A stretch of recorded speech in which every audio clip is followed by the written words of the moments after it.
के ई प्रकाश जी, आप बोलिए। மாண்புமிகு சபாநாயகர் அவர்களே,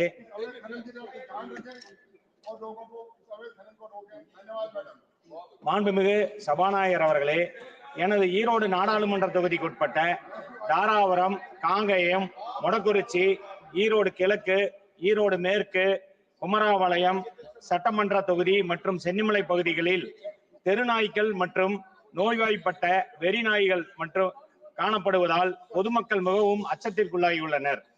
இதில் கிராமப்புறங்களில் விவசாயிகள் கடும் பாதிப்புக்கு உள்ளாகியுள்ளார்கள்.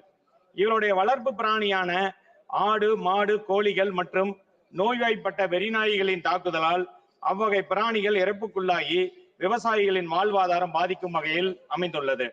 வீட்டில் வளர்க்கும் நாய்களில் நோய்வாய்ப்பட்டு அது வெறிநாயாக மாறும்போது குழந்தைகள் பாதிப்புக்குள்ளாகி உயிரிழப்பு ஏற்படுகிறது.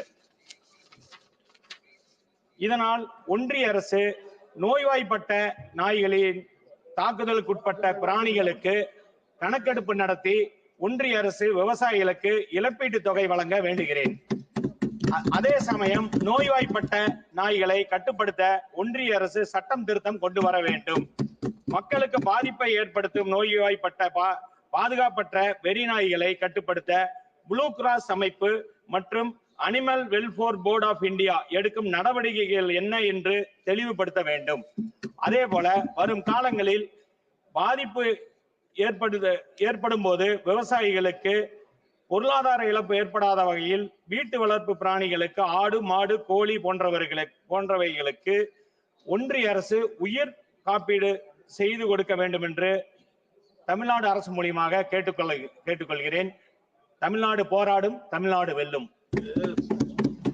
माननीय सदस्य Shri YS Avinash Reddy ji. Thank you, madam.